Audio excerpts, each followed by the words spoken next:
Captain Jake Morrison stood on the bridge of the exploration ship Endeavour and watched the stars streak past as they jumped through hyperspace. It had been another successful mission. The mining dispute on Rigel 7 was settled, and 3 different alien species were talking instead of shooting. That was the human way: find common ground, make everyone feel heard, and solve problems before they became wars. "Captain, we're getting a message from Earth Command," said Lieutenant Kate Phillips from the communications station. Her voice carried a note of confusion. "They're ordering us to change course to Kepler Station for maintenance checks." Jake frowned. The Endeavour had just been serviced 2 weeks ago. All systems were running perfectly. "Are you sure that's the message?" "Yes, sir. Priority Alpha. We're to dock at Kepler Station and await further orders." Dr. Lisa Carter looked up from her science station. She had been studying alien biology for 15 years and had helped negotiate dozens of first contact situations. Her work had saved countless lives on both sides of various conflicts. "That's strange. Kepler Station is in the middle of nowhere. Why send us there?" Jake shrugged. Orders were orders, even when they didn't make sense. Humans had learned to follow the chain of command during their 50 years in the Galactic Confederation. It was one of the reasons other species trusted them. Humans kept their word and followed the rules. The Endeavour was one of dozens of human ships scattered across the galaxy. Humans served as diplomats, explorers, peacekeepers, and traders. Other species called them the problem solvers. When there was trouble anywhere in the galaxy, humans were usually sent to fix it. They had a gift for seeing solutions that others missed. "Set course for Kepler Station," Jake ordered, "and send a message back confirming we received the orders." As the ship changed direction, Lisa continued her work at the science station. She had been analyzing communication patterns between different alien species, looking for ways to improve translation software. What she found instead made her blood run cold. Hidden in the normal diplomatic chatter were encrypted messages. The encryption was good, but Lisa had always been excellent with codes. She had broken enemy codes during the border wars 20 years ago. These messages were between several members of the High Council, the ruling body of the Galactic Confederation. The words she decoded made no sense at first. References to Protocol 7 and the growing threat and natural order. But as she read more, a terrible picture began to form. The council members were talking about humanity. They were talking about humans as a problem that needed to be solved. "Captain," Lisa called softly, "could you come look at this?" Jake walked over to her station. Lisa showed him the decoded messages on her screen, making sure no one else could see. Jake read them twice, his face growing darker with each line. "They think we're getting too powerful," Lisa whispered. "They're afraid of us." "Afraid of us?" Jake couldn't believe it. Humans had never threatened anyone. They had stopped wars, not started them. They had shared their technology freely and asked for nothing in return except friendship and trade. "Look at this message." Lisa pointed to her screen. "It talks about human influence growing too fast, about how humans are changing the balance of power in the galaxy." Jake stared at the evidence. 50 years ago, humans had been invited to join the Galactic Confederation as junior members. They were grateful just to be accepted. Earth had been a single planet with barely enough technology to reach their own moon. The aliens had seemed like gods with their faster-than-light travel and energy weapons, but humans learned fast. They always had. Within 10 years, human engineers were improving alien technology. Human diplomats were solving problems that had lasted for centuries. Human traders were making everyone rich with new ideas about commerce and cooperation. Maybe that was the problem. Maybe humans had become too good at everything. "Keep decoding those messages," Jake told Lisa. "But be careful. Don't let anyone know what you're doing." Meanwhile, on the capital world of Centauri Prime, Ambassador Rick Thompson sat in his office overlooking the great crystal towers of the alien city. He had been Earth's chief ambassador for 12 years. In that time, he had seen humanity go from grateful newcomers to respected partners in galactic affairs. His assistant, Maria Santos, knocked on his door. "Mr. Ambassador, you've been summoned to an emergency session of the High Council." Rick felt a chill. Emergency sessions were rare. The last one had been 3 years ago when the Vegan Empire had threatened to attack the core worlds. Human peacekeepers had stopped that war before it started. "Do you know what it's about?" Rick asked. Maria shook her head. "No, sir. But the council members I've spoken to seem Different. Colder. Rick made his way to the Great Council chamber. It was a massive dome that could hold representatives from 1,000 different worlds. Today, only the inner circle was present, the 12 species that really ruled the galaxy. As Rick entered, he noticed something was wrong. Usually, council members greeted him warmly. Humans were popular here. They brought solutions and friendship wherever they went. But today, none of the aliens would meet his eyes. Council leader Vorth of the Centauri spoke first. His voice was formal and cold. Ambassador Thompson, new information has come to light regarding human activities in several sectors. What kind of information? Rick asked. Evidence suggests that Earth has been secretly building a war fleet. Intelligence reports indicate humans have been developing weapons in violation of Confederation treaties. Rick stared at the council leader. That's impossible. Earth's entire fleet is registered with Confederation records.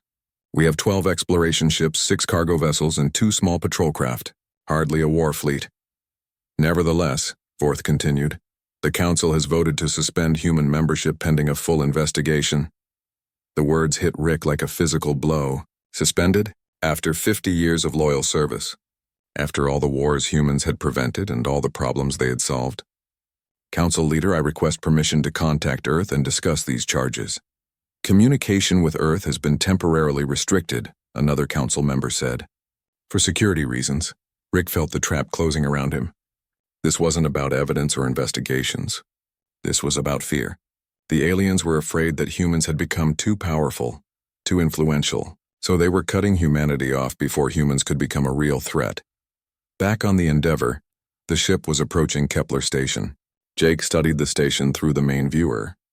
It was a standard Confederation outpost, a cluster of domed buildings connected by tubes with docking bays for ships and defensive weapons for protection.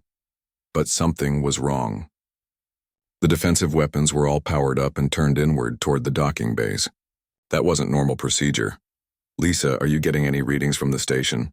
Jake asked. Yes, sir. Full power to all systems. And, Captain, I'm detecting at least 50 security officers in the main docking bay. That's 10 times normal staffing. Jake felt the pieces falling into place. The sudden orders to report to Kepler Station. The encrypted messages about dealing with the human problem. The defensive weapons pointed inward. This wasn't maintenance. This was a trap. All hands, this is the captain, Jake announced over the ship's communication system. Prepare for emergency maneuvers. We may be in hostile territory. As the Endeavor approached the docking bay, Jake made a decision that would change everything. Instead of docking as ordered, he fired the ship's engines and pulled away from the station. This is Kepler Station Control, came an angry voice over the radio. You are ordered to dock immediately. Jake looked at his crew.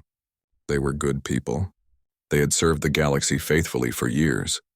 And now that same galaxy was turning against them. Kepler Station, Jake replied. This is Captain Morrison. We decline your invitation. The first shots from the station's weapons lit up the darkness of space. The Endeavor shook as energy beams struck her shields. Jake Morrison gripped his command chair as his ship dodged between the defensive platforms surrounding Kepler Station. This was insane. The Confederation was shooting at them. Captain, incoming message from the station, Lieutenant Kate Phillips called out. Put it through. The face that appeared on the main screen made Jake's heart sink. Commander Ben Parker had been his friend for 8 years. They had served together on 2 previous missions. Ben was a good man who believed in doing the right thing. Jake, please stop running, Ben said. His face looked tired and sad. You're only making this worse for yourself. Ben, what the hell is going on? Why are you shooting at us? Ben sighed. New evidence has surfaced about human activities. There are charges of treaty violations and illegal weapons development. I have orders to detain you and your crew. You know that's garbage, Ben. You've seen our cargo holds. You've been aboard our ships. We don't have any illegal weapons. I know, Jake, but the evidence looks real. Video files, communication records, shipping manifests. It all points to a secret human military buildup. Jake felt sick. And you believe this? It doesn't matter what I believe. Orders are orders. The connection ended. Jake stared at the screen for a moment, then turned to his crew. Take us out of here. Maximum speed. Where to, Captain? Asked the pilot. Anywhere but here. As the Endeavor raced away from Kepler Station, Dr. Lisa Carter worked frantically at her science station. She had managed to tap into the station's communication system during the brief exchange with Ben Parker. What she found confirmed her worst fears. "Captain, I've decoded more messages," she said quietly. "It's not just about us. This is happening everywhere." Jake walked over to her station. "Show me." Lisa brought up a galactic map on her screen. Red dots marked locations across the galaxy, where human ships and colonies were being cut off from Confederation networks. Trade agreements were being canceled. Defense treaties were being voided. All at the same time. "It's coordinated," Lisa said. "Every human outpost, every human ship, every human colony. They're isolating all of us simultaneously. But why? What did we do wrong?" Lisa pulled up another set of decoded messages. "According to this, we didn't do anything wrong. That's the problem. We did everything right." Jake read the messages over her shoulder. The alien council members were discussing the human problem in detail. Humans were too adaptable. They learned too fast. They solved problems too well. In 50 years, they had gone from primitive newcomers to indispensable partners. Some aliens were starting to ask why they needed the old power structure at all. "They're afraid we'll take over," Jake realized. "Not take over," Lisa corrected. "They're afraid we already have. Think about it, Captain. When was the last time the Confederation made a major decision without consulting human advisors? When was the last time they solved a crisis without sending human negotiators?" Jake thought about it. Lisa was right. Humans had become the galaxy's problem solvers, not because they demanded power, but because they were good at fixing things. Other species had started depending on them. "So they decided to get rid of us before we became too powerful," Jake said. "Exactly. And they fabricated evidence to justify it." The ship's communication system beeped with an incoming message. It was from Earth, but the signal was weak and breaking up. "This is Rodriguez. Anyone receiving? Under attack. Fleets approaching. First law. Broken." The message cut out. Jake tried to re-establish contact, but there was nothing. Earth's communication network had been severed. "Captain," the pilot called from the front of the bridge. "We're getting a signal from the Intrepid. Captain Murphy's ship. Put him through." Captain Sean Murphy's face appeared on screen. His ship looked damaged, with burn marks on the hull visible through the viewports behind him. "Jake, thank God you're alive," Sean said. "We were attacked at Proxima Station. They said we were under arrest for conspiracy against the Confederation. We barely got away. Same thing happened to us at Kepler Station. Sean, this is coordinated. They're moving against all human assets simultaneously." "I know. I've been in contact with the Discovery and the Horizon." "Same story everywhere." "Jake, they've declared martial law on New Terra and New Boston. Human colonists are being rounded up and placed in detention camps." Jake felt cold rage building inside him. New Terra had 1 million human colonists, including families with children. New Boston was a peaceful farming world that fed 3 different star systems. "What about the defense treaties?" Jake asked. "Voided. All of them. Earth stands alone." The communication ended when Sean's ship was forced to flee from approaching Confederation patrol ships. Jake stood on his bridge and looked at his crew. They were scared and confused.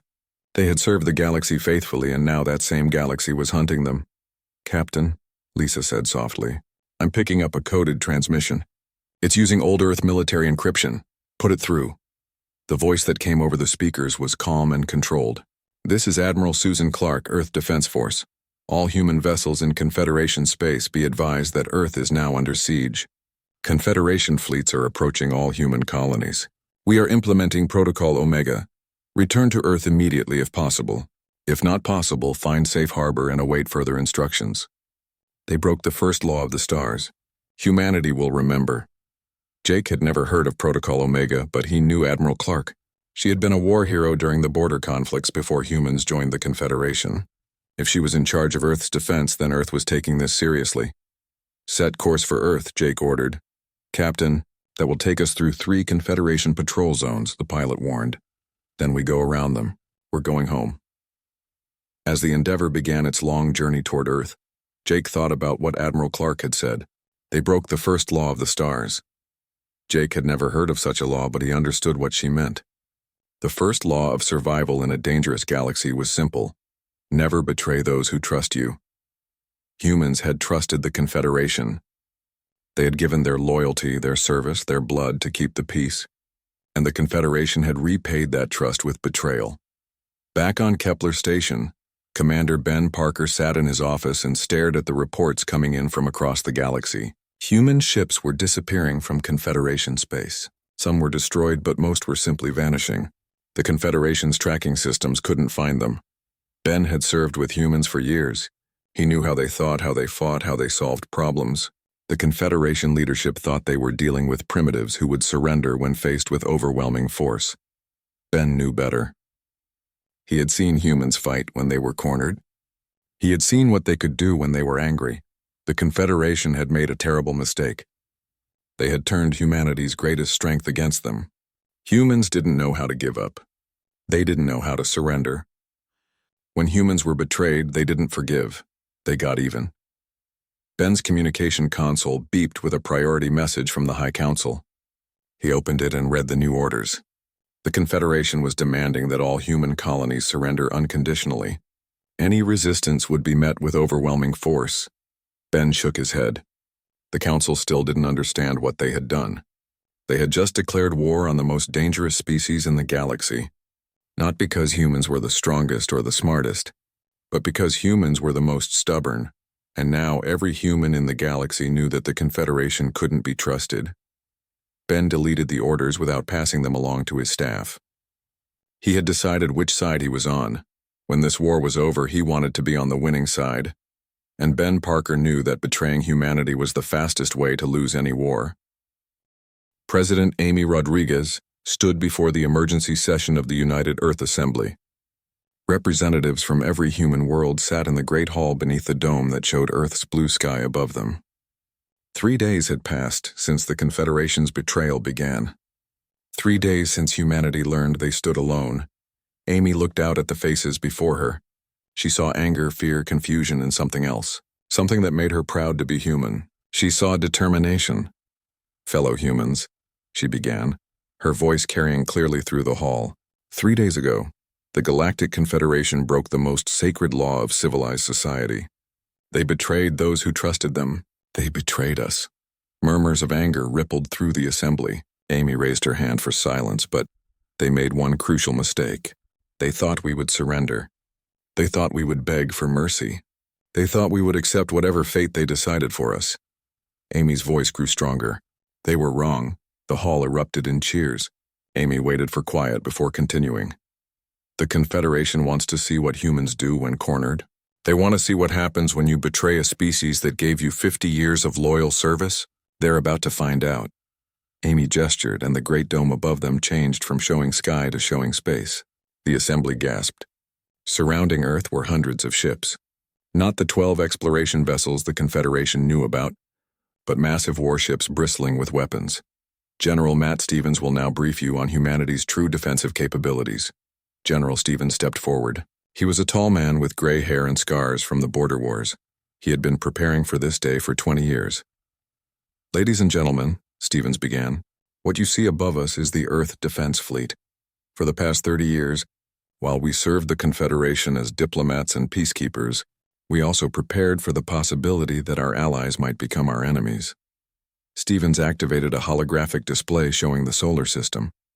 Hidden bases appeared on asteroids, moons, and planets throughout the system. The Confederation knows about our civilian shipyards and our small exploration fleet. They don't know about the 27 military shipyards hidden throughout the outer system. They don't know about the defense platforms on every major asteroid. They don't know about the weapons labs on Europa or the training facilities on Mars. The assembly sat in stunned silence. Stevens continued. Humans have always been paranoid. It kept us alive during our evolution. It kept us alive during our early wars. And it's going to keep us alive now. Stevens brought up ship specifications on the display. Our new warships use hybrid technology. We took Confederation designs and improved them. We added human innovations that no alien engineer would think of. These ships are faster, stronger, and more flexible than anything in the Confederation fleet. A representative from New Terra stood up. General, what about our colonies? What about the humans trapped in Confederation space? Captain Jake Morrison and several other ship commanders are organizing evacuation missions. Dr. Lisa Carter has developed new stealth technology based on human submarine warfare. Our ships can hide in ways that alien sensors can't detect. Stevens paused and looked around the room. But make no mistake, this is not just about defense. The Confederation declared war on humanity. We're going to finish it. The display changed to show Confederation fleet movements. Admiral Zexhari of the Hegemony is leading a force of over 300 ships toward Earth. His species has never lost a war. They expect us to surrender when they arrive. Stevens smiled grimly. Admiral Zexhari is about to learn why humans were the galaxy's peacekeepers. It wasn't because we were gentle. It was because we were so good at war that everyone preferred to have us on their side. Dr. Lisa Carter stepped forward to address the assembly. She had returned to Earth 2 days ago aboard the Endeavour, and had been working around the clock with Earth's top scientists. The Confederation thinks they understand human technology, she said. They're wrong. We've been studying their psychology, their tactics, their weaknesses for 50 years. They've been studying our public face. Lisa activated a new display showing alien command structures. Every Confederation species evolved in stable hierarchies. They follow orders without question. They can't adapt quickly to changing situations. They fight according to rigid rules that have worked for thousands of years. Humans are different. We evolved fighting each other in constantly changing conditions. We learned to break rules, to improvise, to turn our enemies' strengths against them. The Confederation is about to face an enemy that doesn't fight by their rules. The display showed new weapons designs. We've developed weapons that target their command structures instead of their ships. Weapons that exploit their inability to think outside hierarchical systems. Weapons based on concepts that their rigid military minds can't comprehend. President Rodriguez stood again. The Confederation wanted to remove us before we became too powerful. They were too late. We've been too powerful for years. We just hit it well.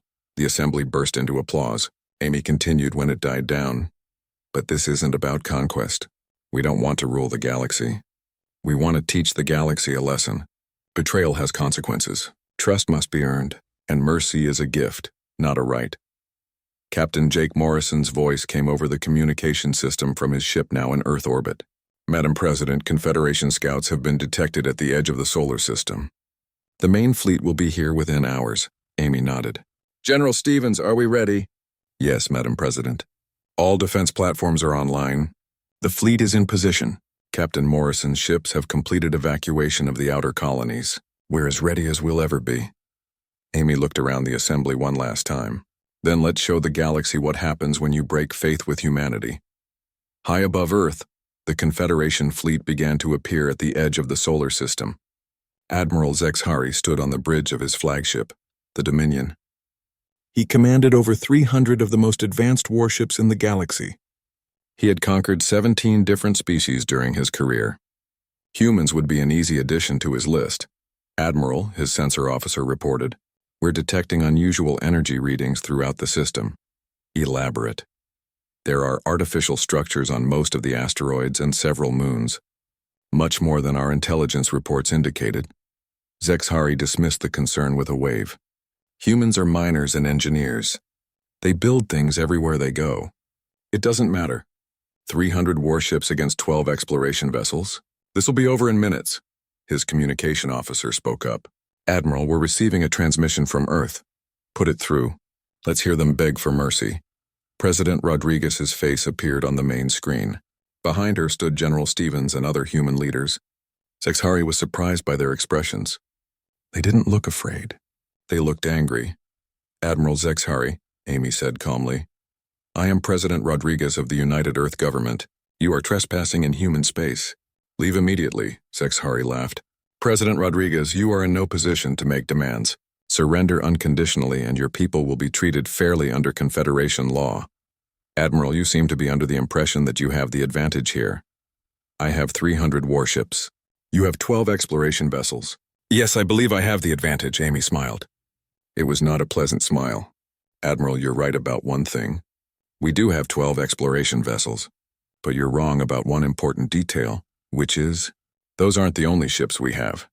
The space around the Confederation fleet suddenly filled with human warships. They seemed to appear from nowhere, decloaking all around the alien vessels. Zexhari's fleet was surrounded.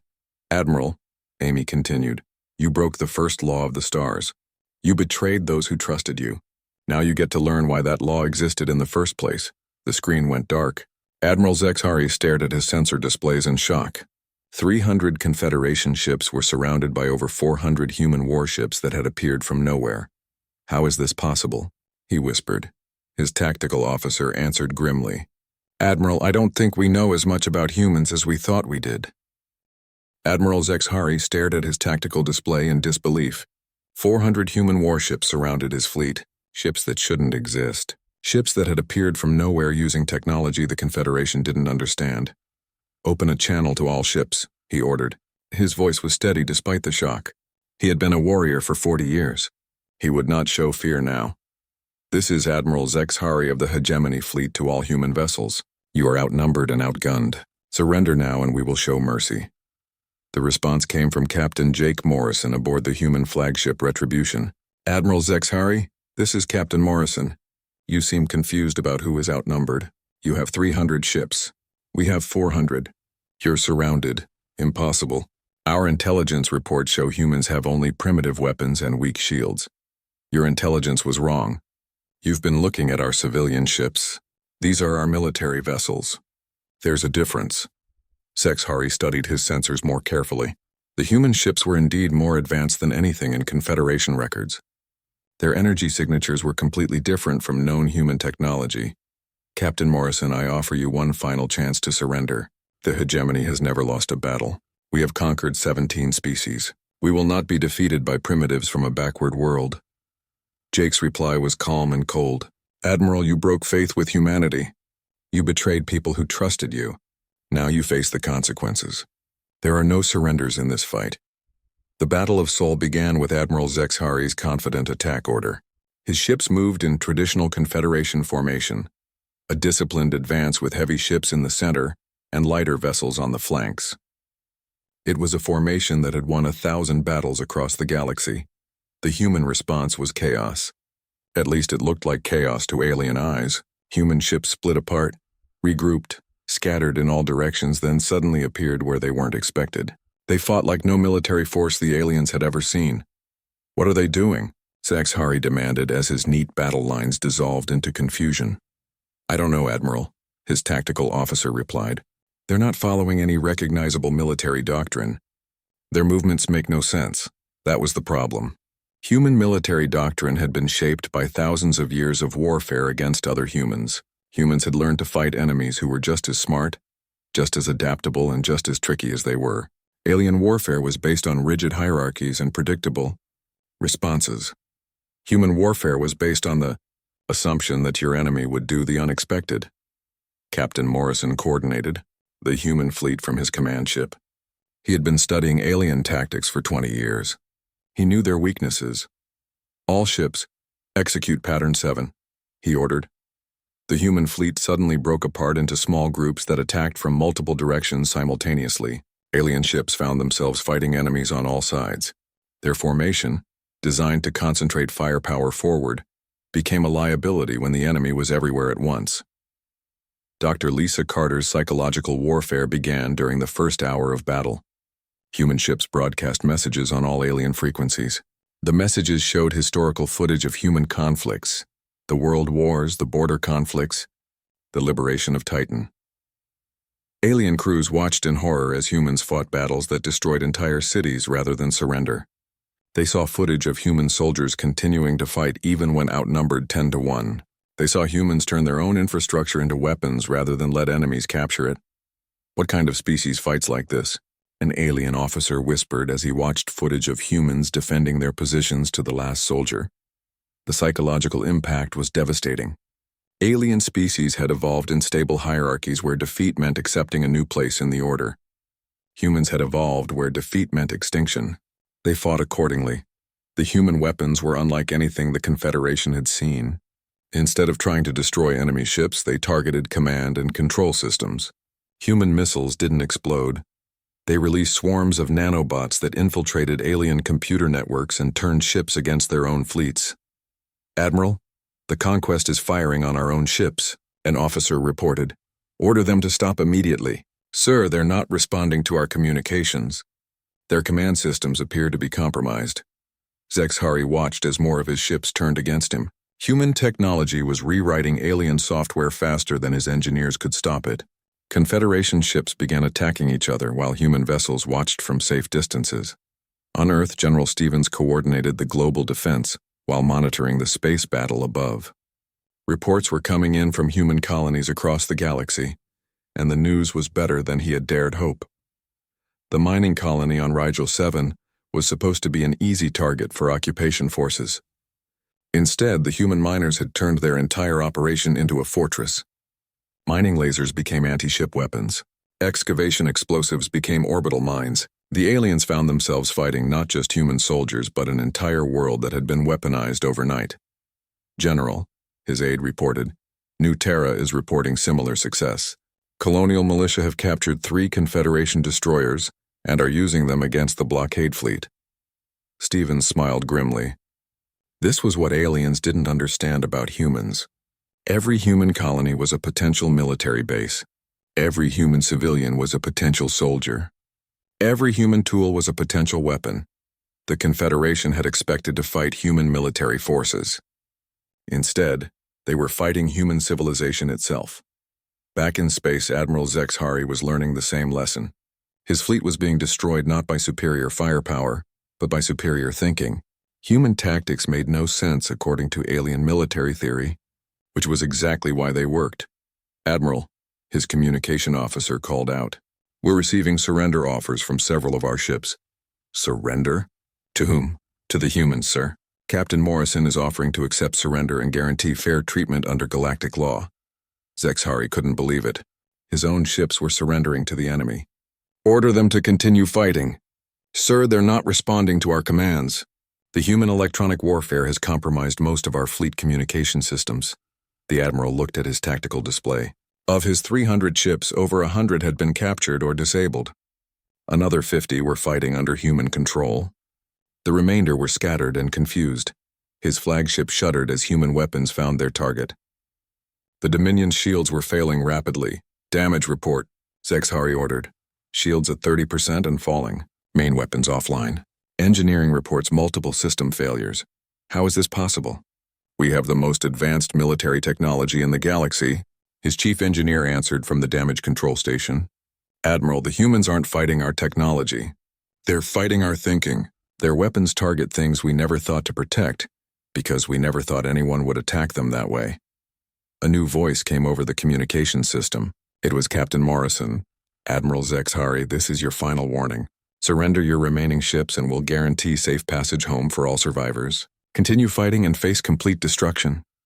Zexhari looked around his damaged bridge. His crew was looking to him for orders, but what orders could he give? His fleet was broken. His tactics had failed. His technology had been turned against him. Admiral, his sensor officer reported quietly. Long-range scanners are detecting another human fleet approaching from the outer system. At least 200 more ships. Zexhari closed his eyes. The humans had been holding back. This wasn't their entire fleet. It was just the opening move. Open a channel to Captain Morrison, he said finally.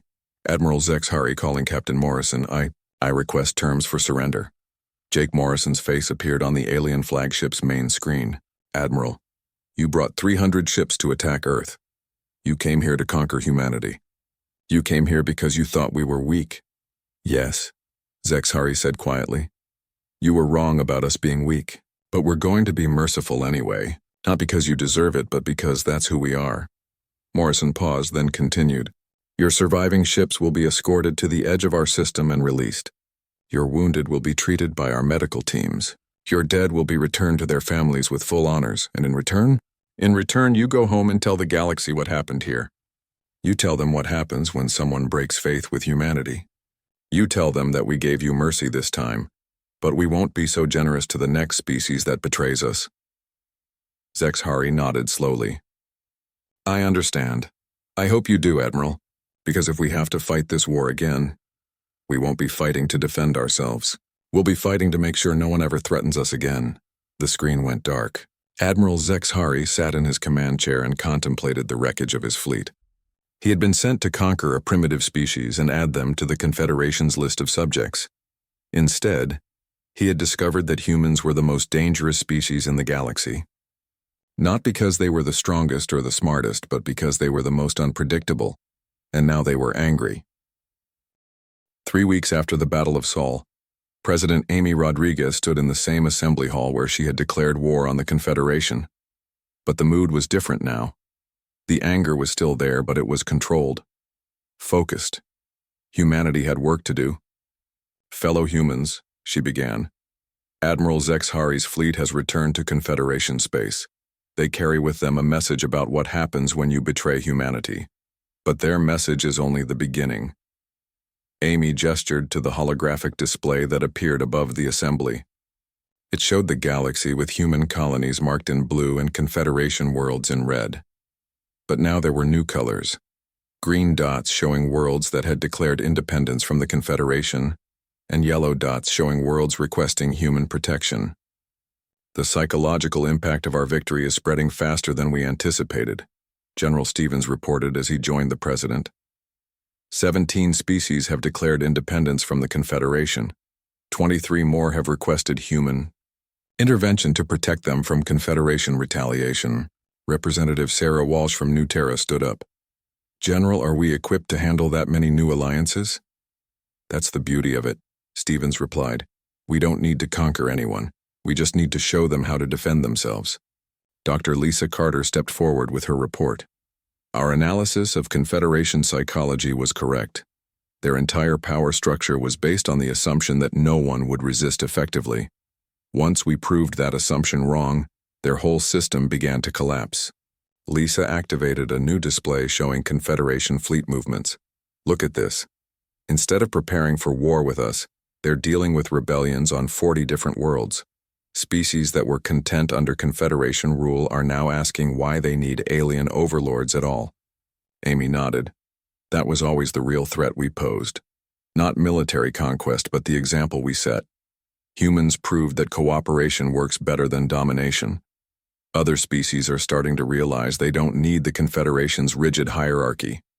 Captain Jake Morrison's voice came over the communication system from his ship patrolling the outer system.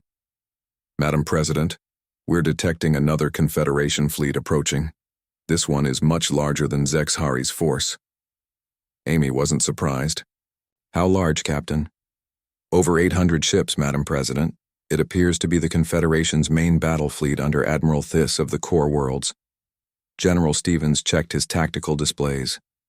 "Madam President, our intelligence suggests this is their final attempt. If this fleet fails, the Confederation won't have enough ships left to maintain control over their remaining worlds." Amy considered the implications. "How confident are we in our defenses?" "Very confident. We've had 3 weeks to prepare. Every asteroid in the system is now a weapons platform. Every moon is a fortress. And we've completed construction on the new orbital shipyards. They're not just coming to fight our existing fleet. They're coming to fight a fully militarized solar system." The Second Battle of Sol began 2 days later, when Admiral Thiss arrived with the largest fleet ever assembled in galactic history. 800 ships representing 12 different alien species, all united in their determination to crush human resistance once and for all. But Admiral Thiss found something very different from what he expected.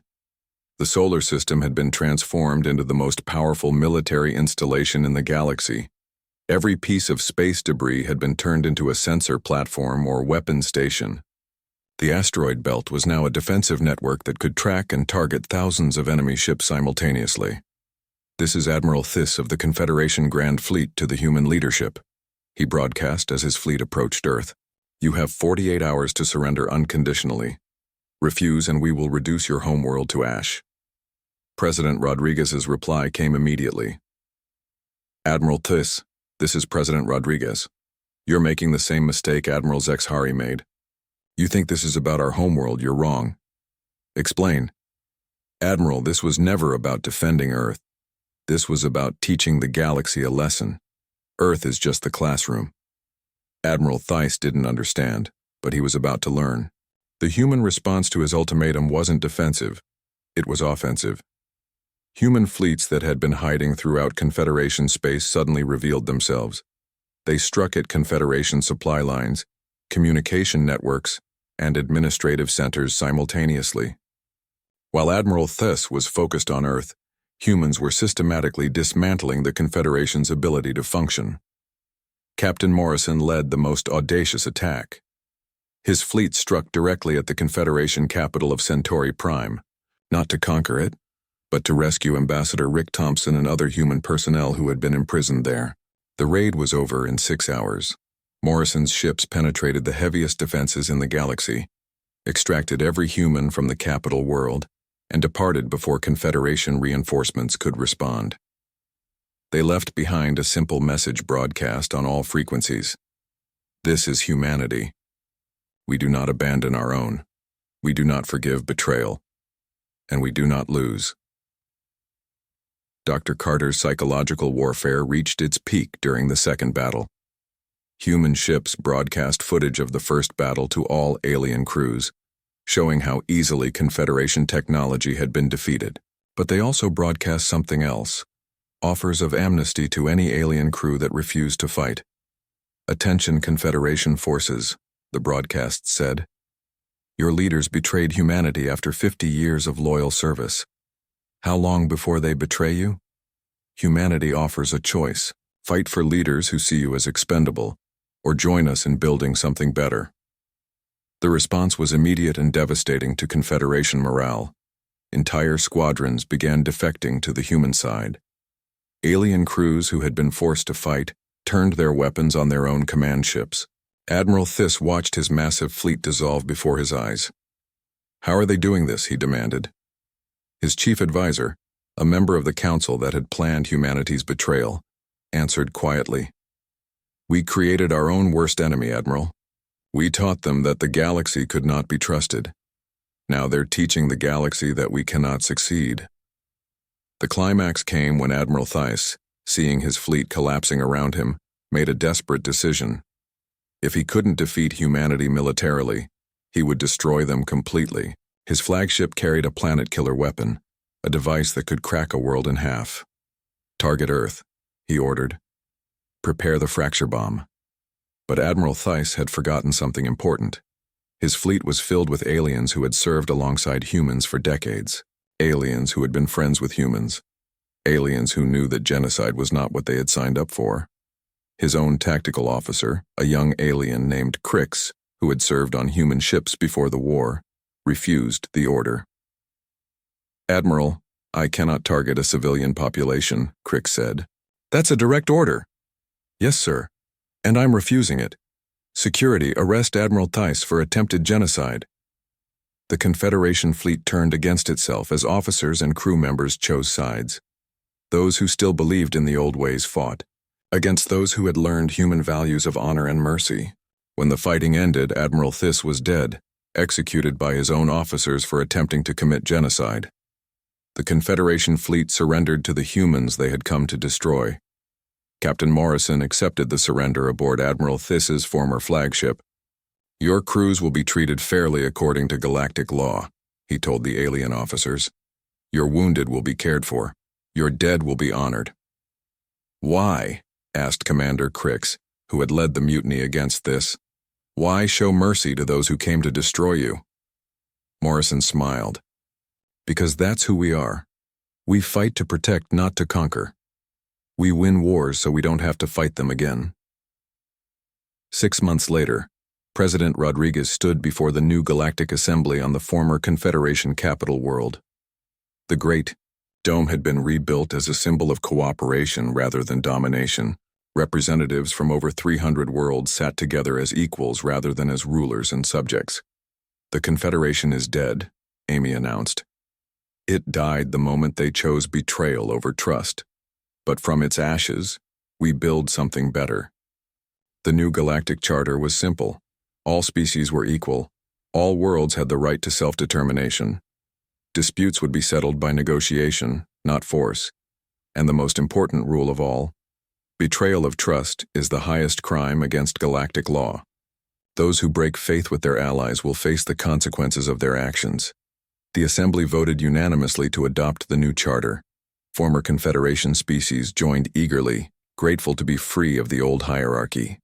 Even former enemies were welcomed, provided they accepted the new rules. General Stevens became the first commander of the new Galactic Defense Force, a voluntary organization dedicated to protecting the rights of all species.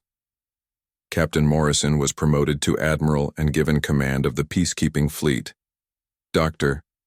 Carter established the new Institute for Interspecies Understanding, dedicated to preventing future conflicts through education and diplomacy. But perhaps the most important change was philosophical. The galaxy had learned that cooperation was stronger than domination. That trust was more valuable than fear, that making friends was better than making subjects. And they had learned one more lesson, carved into the stone above the